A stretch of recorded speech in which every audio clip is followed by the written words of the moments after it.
thank you, man. That was a great speech, right? Great intro. Hey, man.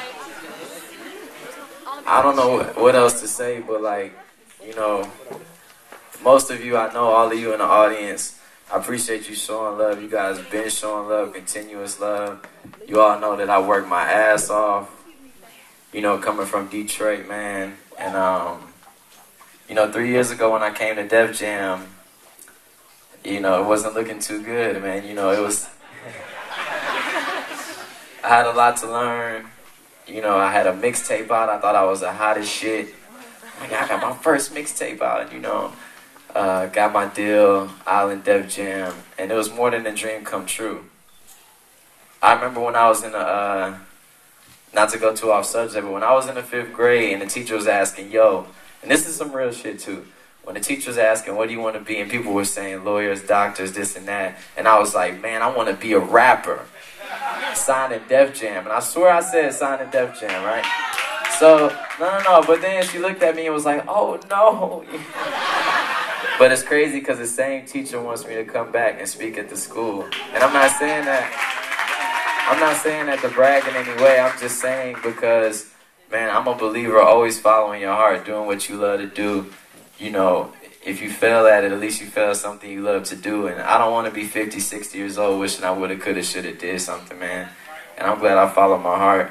And I appreciate all the people who, you know, shedding their experience, giving me my lessons, just teaching me so much, man, from No ID, you know, who's been more than a mentor. He's, you know, first time I met No ID, I thought he was an asshole. I didn't know. You know, he was... He wasn't talkative. He was very kept to himself. But man, I mean, he's become more than a mentor. He's become a family, and you know, I love him more than anything. You know, and of course, Kanye West, who is my big bro. You know, the reason I'm here today.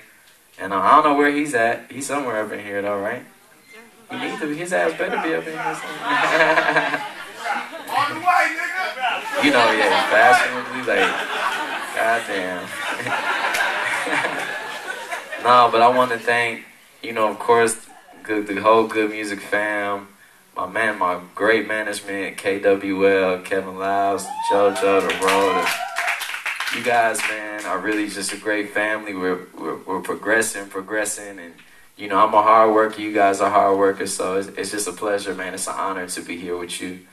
And, everybody, from Steve Bartles to everybody being so supportive, man. And, you know, I really put the groundwork in. I'm not going to lie, man, just from these mixtapes, working my ass off. I remember I was, like, talking to L.A. and talking to Steve and everybody. And I'm like, why y'all not putting my album out? This, like, in 2009. And they're like, man, you got to get your buzz up. You got to do this. I'm like, the fuck you mean I got to get my buzz up, man? Like, you know, just put me on the radio, shoot a video, and I'll be good, you know? And they're like, no, man, no. But I realized that, you know, after I went home and, you know, I was still in the hood. I'm signed. I'm still in the hood. I don't know what to do. I'm living with my mom. And, you know, she was the one who really gave me a lot of faith. Always, you know, told me to believe in myself. Whatever you do, don't give up. She gave me books to read. I prayed. I worked hard, and I made music. You know, because that's what I knew, that was my calling, that's what I'm supposed to do. Made music, and I realized anything I put out to the masses, I could put through the blogs. Started doing that, you know, releasing mixtapes and started building my own movement. Went from doing shows of like 20 people in the audience, smaller than this room, to like, you know, going around the country, selling out House of Blues, is doing 2, 3, 4, 5,000 venues. And man, it wasn't easy, man. I honestly worked my ass off. So I just want to say, you know, thank you to everybody. Thank you to the label. Thank you to Good Music. Thank you, Barry Weiss. Thank you, Karen Kwok, for putting them hard hours in the studio.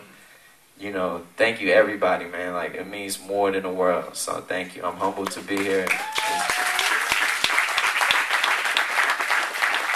And even my best friends, you know, I see my best friends, Tone, Gumbo,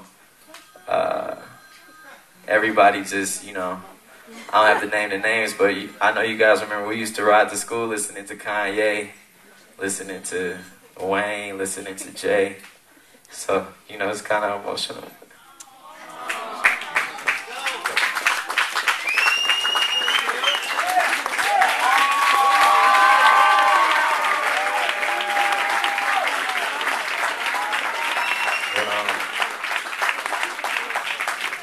You know, man, just thanks for always being there, man.